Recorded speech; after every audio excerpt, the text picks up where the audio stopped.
Peace, y'all. Welcome to today's mathematics with your girl Sunshine Monet L. Today is 12/2/8. We have made it to the second day of the first decade of the month of 12. Today is the day of wisdom.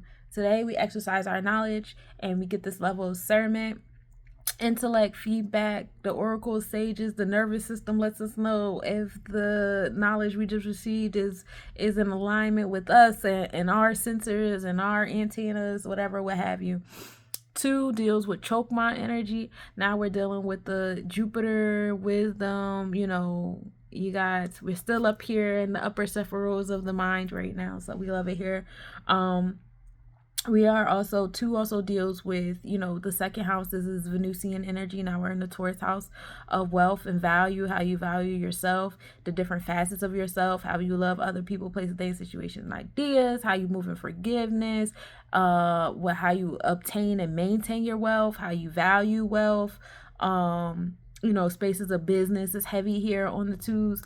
2 also deals with interpersonal relationships, bonds and contracts. 2 also deals with Maya and making sure that we are balanced always on the scales. Ashe. So we're going to take that 2 of wisdom, that 2 of discernment, that 2 of value, love and balance and harmony and all those things, and we're going to put it into the month of 1 and 2. So being in the month of 1 and 2 is really cool because we're really in the head, right? And if you know anything about Jupiter, you will know that it rules over the head, it rules over the nervous system. This is where we get that intellect from the oracles or the sages, because that was, makes the hairs on our arm or the back of our neck or wherever stand up. Like those are the little, the little neurons that we have from within our body that are on the outside of our body as well. You know what I'm saying? Receiving and giving different kind of signals and messages and things like that. So, that's where we get a lot of that wisdom, Jupiter, from the oracle and the sages, from the nervous system and the neurons. It goes all the way up to your brain and deep waters and, the energy of the unknown, and I'm going on. But, this is the month of the 1s and 2s, of the knowledge and wisdom that brings us understanding. So we are in the upper Sephirot with the 1, 2, 3. This is the Asar, the Tahuti, and the Seker energy, so we're really paying attention to our thought process, our minds, our considerations, our intellect, and our wisdom, and our discernment, and the things that we choose to stand under in this space and time under the 12s, right? So we're going to take that 3, this month of 3, of understanding, of Bina, of the challenges that come into our space that help us with our root chakra and grow our roots, which are in the dark soils right now as we reach the winter solstice, before we come into that, either the first quarter of the new year leading us to Aries, or leading us to the last quarter of the year also leading us to Aries. Either way, we're gonna have our new beginnings at that 0 degree mark, so we're going to take that 3 of understanding. We're going to put today's day of 2 of wisdom into the understanding. And that gives us something to enforce, right? When we come into the 5, now we're in Hera-Kahuti. Now we're into the Mars Ogun energy. This is the celestial enforcer. 5 also deals with Leo energy, which is another fire, that confidence and courageous energy. That helps you move into your creative self. You know what I'm saying? 5 is the enforcer. We're enforcing that internal law that we get from the wisdom and the understanding. You know what I'm saying? 5 also deals with, in numerology world, 5 associates with the individual that's curious and adventurous and wanting to gain intellect about anything and everything. Kind of gives off that airy Gemini type of vibe. You know what I'm saying? So the goal there with being a 5 is learning some level of stability amongst your flexibility, so you don't come off as fickle and unfocused or and things like that. So being mindful of that 5 in that realm. 5 is power, truth, and supreme mathematics, and we move in gratitude with that Hera-Kahuti energy. And so we're going to take that 5 and we're going to put it into the year 8. This is the year of Sabek. This is the last month of the year of 8, y'all. We're not going to get another moment like this. There's not going to be another moment where we're going to be in the 2024. Wisdom in our cipher, wisdom in our foundation, chokma 0, chokma chesed. And we come up to an 8. This is not going to happen again. And that's why every moment is so unique and so one of a kind and so one of itself, because All the way to start. Every time you blink, the universe changes. Every time you blink, the world changes. Every time you blink, reality changes, because there's so much happening at the same time right now in this very moment. You can't even fathom all the things that are happening right now in this very moment. Every moment is so fucking precious and so unique and so original and so not like the last moment or the next moment or the next one or this one or this moment right here. None of these moments are the same. And so we move in gratitude, like, for this unique, 31 days in this year of 8 of the celestial technicians. We're really utilizing this Sagittarius understanding, knowledge, and wisdom energy to like build and destroy, transform, conceive. It's so beautiful that the last month that we get to conceive in is in the month of 3. You know what I'm saying? Because now you really get to think about it, really think through like how we spent our last 11 months. Get that, like, what did you learn? What's the intellect here? What discernment did you gain? Where's the wisdom here? Now, what are you standing under? Now let's create with that. And we're going to put that into the year of 8.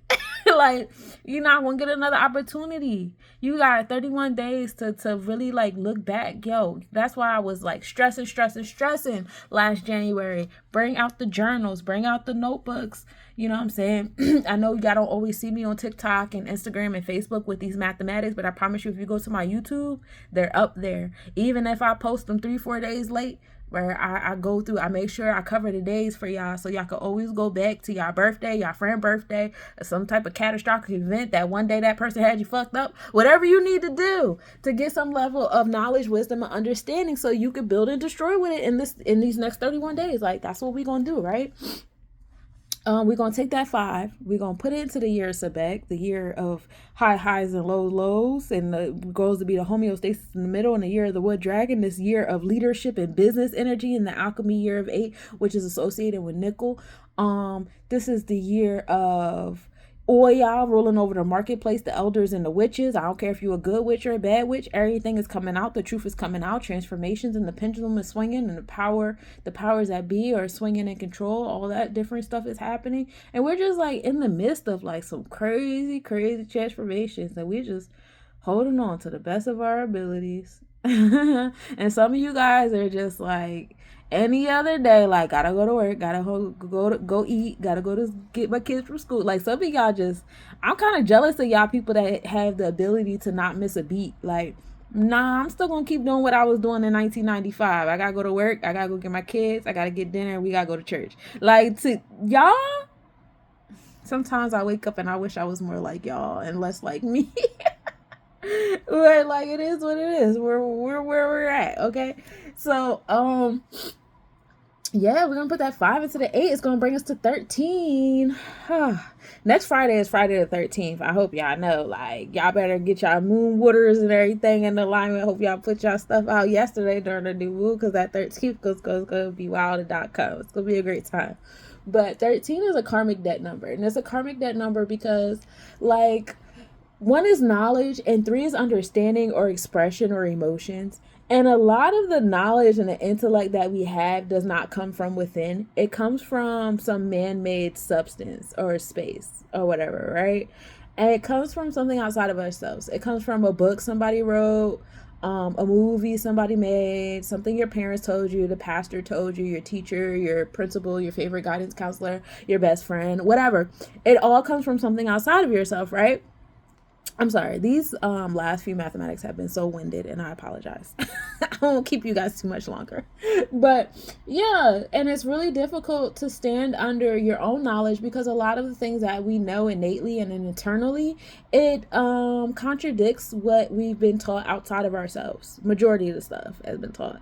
And that's why as children and toddlers and stuff like that was a lot of no, and why? Because I said so, don't question me, stop talking back. And that's why a lot of those dialogues happen, because in those spaces in time we were being trained to stop standing under our own understanding and just stand under what you said, because you're the parent and I shouldn't question you and I shouldn't talk back and I'm not allowed to ask why.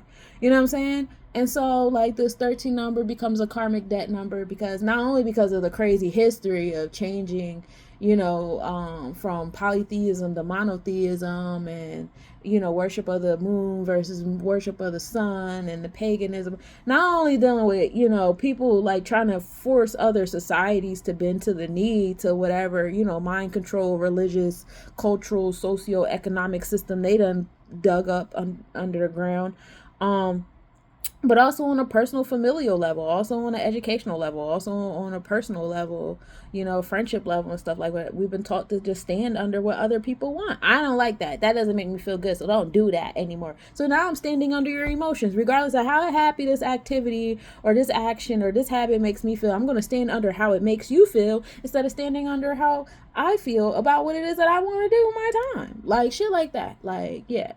So, yeah, it becomes an issue, to stand under your own intellect when it contradicts a lot of different people's things and desires around you. But, you got to break free from that, because overall, today's the day of foreign foundation. And what are you putting in your foundation? What you're standing under other people, or what you're standing under yourself? You know what I'm saying? Those are questions to ask yourself, and be, 100 with yourself about the answer. Because, a lot of times we like to convince ourselves that we have been standing under ourselves all along. But don't be the truth. We don't be standing under ourselves all along. So, work on that. So let's talk about what's astronomically happening on this day of foundation and nurturing and home and family, as Cancer rules over the 4th house. And also Ma'at rules over 4. That's chesed, Ashe. We started the day off with a 1% waxing crescent moon. So now we're in the moon of building. We're building on intangible things in our space. Moon rise at 8:40 a.m. instead of at 5:25 p.m. Tropically speaking, we started the day off at a 21 degree Sagittarius 2-1. Wisdom and knowledge brings us understanding, expanding our mindset. In our energy exchanges, we are in Scorpio and Ophiuchus energy, building and destroying. Ophiuchus is giving us the healer of the healer type of energy, making us, giving us space to make intellectual decisions on preventative measures for our health and the health of others. We are in the Jyeshta nakshatra with the moon being at 26 degrees Scorpio in the 4th house. 2-6, finding wisdom on the equality of things, balance and harmony on the equality of things, or Tippereth, our heart chakra, ultimately bringing us to 8, Sebek, building and destroying transformation, celestial technicians. Anyway, Jyeshta goes from 16 degree to 30 degrees in Scorpio, and this is all about being creative, talented, and behaved, having some negative traits or family issues, and hiding your feelings. Also, Jyeshta is the 18th lunar mansion in Hindu astrology. Just to give you guys a little backdrop. It's considered the eldest or most senior star constellation. Is often associated with qualities like leadership, wisdom, authority, and being protective in nature, which is 4th house Cancer energy. Crap. People born under this nakshatra are believed to have a strong sense of responsibility and decision-making abilities. The ruling deity is Indra, which is the king of devas in Hindu mythology. The symbol is a garland of flowers symbolizing leadership and power. It's associated with the planet Jupiter, and the Sanskrit symbols are Ya, Yi, or Yu. The sun rose this morning at 7:03 a.m., setting at 4:34 p.m. We started the day off at a 10 degree in the 4th house of Sagittarius. And that degree of completion in that Jeb earthly energy. We, as far as on the Vedic chart, is 15 degrees Scorpio, still in that Anuradha. I guess, can we say the sun was in lunar mansions? Can we play that game? I don't see why not. Being spiritual, devoted, wise, vigorous. So negative traits is being deceitful, rebellious, and emotionally needy. The Anuradha nakshatra is the 17th lunar mansion in Hindu astrology.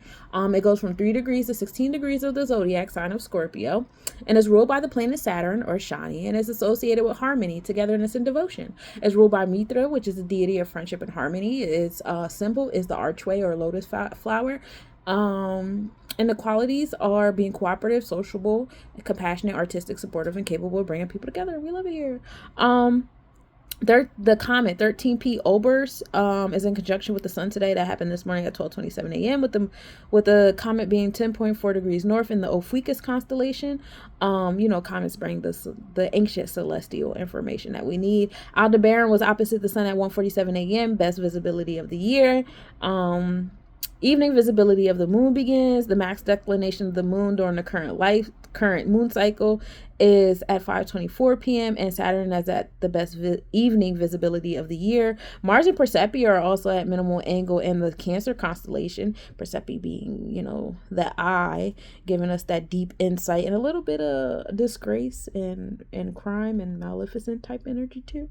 But that minimal angle is at 7:16 p.m. Mars will be 1.8 degrees north-northwest, observed at 9:16 p.m. with a 1.8 degree north-northwest separation. Just to let you know, while Mars is in Cancer constellation, it is opposite of the planets that are in Capricorn constellation. And what is in Capricorn constellation? Pluto. So Mars and Pluto are in opposition right now, both ruling over the solar plexus chakra. Mars ruling over the external side and Pluto ruling over the internal side. And that's what we'll be dealing with for the month, is them being in opposite placements while Mars is in Cancer. Mars will be going in retrograde while in Cancer, repeating some of the degrees and going back to it like a perfect 180 from Pluto at some point this month, and we'll get into that later. And so we have the internal and external side of the solar plexus chakra on both sides of the spectrum, which is very interesting, especially because right now Wicked is out, and Ariana and the other witch just so happen to be Capricorn and Cancer. And I just found that so interesting for so many levels. And we could even get into the racial thing as well. Like, it's just like, wow, that's really cool. And how they're behaving around each other, which is very interesting, being oppositions. But yeah, so we have Pluto creating transformations in that root chakra, while Mars is helping you to enforce your intuitive space, which should help you on this day of experiencing the 13 with standing under your own intellect. Like, Pluto's over there creating transformations and all the shit you've been taught to believe in anyway. So you might as well just like start believing in something else. And that's what I got for you today. Cosmic knowledge. Oh, wait, hold on. I got more celestial events. Wait a minute. In this energy of Osiris. The North Pole of the Moon is tipped into view at 11:16 p.m. The Phoenician meteor shower, it peaks today. It started November 28th and it's going until December 9th. That's coming from the Phoenix constellation, rising above the Phoenix. And the moon is closest to the sun, which is perihelion today, in the Ophiuchus constellation, the healer of healers. And so we have our intuition and our external experience going about being preventative and being proactive and being very thoughtful, all in the name of health. And we move in gratitude. And now, that's what I got for you today, my cosmic nobodies. You enjoy this energy of Osiris giving us the strong leader, aggressive energy. Peace, y'all.